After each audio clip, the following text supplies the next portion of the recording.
What are you doing with DeVonta Smith and AJ Brown at their prices? Any change?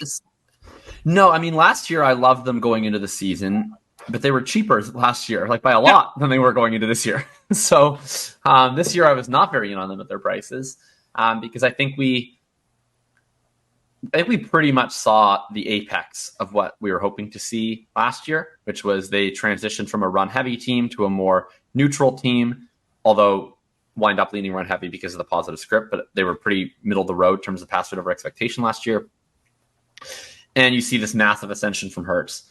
And then you see Goddard miss half the season. So pretty much everything you want for Hurts and for Brown and Smith. And it was a really good season for them, but not really that like elite difference-making season.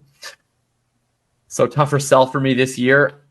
Yeah, I'm probably continuing to not want to make them focal points. If you have them on your roster, like I'm not like rushing to sell them because there's worse things than having really good players who aren't overly old. But I don't think that they're like a particularly efficient store of value. I would definitely rather have players that I think project to score more points or more scarce positions, or you get a player that will produce somewhat similarly and backfill that spot with a pick. Like it's definitely been more sells than buys. Yeah, for sure. This has been my stance for AJ Brown. Basically, I was in on him his rookie year, and then after that he got really expensive, and then after that he got even more expensive, and then he got traded to the Eagles, and then he came down a little bit, and I was like, oh, this isn't too bad. And then he got off to a hot start last year, and I was like, you guys are getting crazy again. And it's just been mostly out on AJ Brown, even though I think he's legitimately one of the best football players on the planet. And it's just disappointing. I just wish that everyone would look at the pass volume and conclude the same thing, that they're just not going to win you your league. They're really good players, and we should strive to have really good players when they are efficiently priced, and they're just inefficiently priced. I mean, I think that there is something to be said for safety at the top of your draft. Like, we know that when you get into non-rookie player assets, that you're more likely than not, on aggregate, every single non-rookie is losing value year over year. So I think there is something to be said for guys who are just really good at football and are fairly young and play receiver, where like if you have AJ Brown, DeVonta Smith, like I think they're a pretty low risk asset in that we have, I think, a lot of information that suggests they're really good. It would be very shocking if they just became not good all of a sudden. It would be shocking. And, there's ways that things can be terrible for them in the course of a season, right? Anybody can get injured. There can be a quarter, Jalen Hurts can get injured. They can have to get stuck playing Marcus Mariota. All that stuff can happen in the course of the season.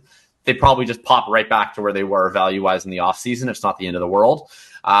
So I think that there's something to be said for that versus like some of the bets that we have in that range that are a lot more volatile. But yeah, it's still hard for me to conclude that they're like the most efficient store of value. We're probably not buying the volatile guys in that range anyway. Like those are going to be the guys that are probably like they're risky. And I'm just really never going to be buying into risky guys in that range. It's either going to be young players like rookies or sophomores or like guys like them. And then the other guys I'm just never interested in. So I see what you're saying. I mean, I still think like a same thing I've been saying with both these guys for a while, which is just like pivot to, well, now probably Garrett Wilson might even join this group. But like I would still just pivot to Olave plus, Wilson plus, London plus. You're probably not getting Olave plus for Smith, but I would just rather have Olave. And you can probably almost certainly get Olave plus for Brown. Maybe not after week 1, but you've been able to get that pretty comfortably all off season. And to me, that's a clear win where you're getting 3 years younger and a player that I think projects largely similarly. Yeah, at worst. Like I think, like for me, Chris Olave is basically AJ Brown from a fantasy football perspective. I think AJ Brown maybe is a better player, or at least we have more confidence that he's a really good player. Olave is still slightly risky from that perspective, but Olave may not be capped by Fields, Jalen Hurts. I think, and that's attractive. So I would rather have I think Olave was pretty darn not risky coming off of year 1. And I think if you had any lingering question marks after year 1, it was mostly target competition related. But Like, he comes out week 1 and he absolutely dominates in a super concentrated passing game with a healthy Michael Thomas, with Rashid Shaheed looking like he's kind of a guy. Yeah, it does. Yeah, so I feel like we don't really need to have any questions about Olave. Like, the question to me with Olave is like, is he a top 10 receiver or top 5 receiver? But it's not like, is he going to fall off the face of the earth? No, he's not falling off the face of the earth. I think through week 5 last year, we knew he was going to fall off the face of the earth. But I don't even think he's going to fall back to being a wide receiver 2. Like, I think it's like, is he a low end wide receiver 1, or is this a guy that can push to be that back end first round startup asset? Yeah, that's what I mean. Like, I don't think that we're in a situation where we're going to be sacrificing much, if anything, on production to go from Olave to AJ Brown, or I think Olave has the higher upside right now because he's not stuck with Jalen Hurts and DeVonta Smith and Dallas Goedert and now DeAndre Swift.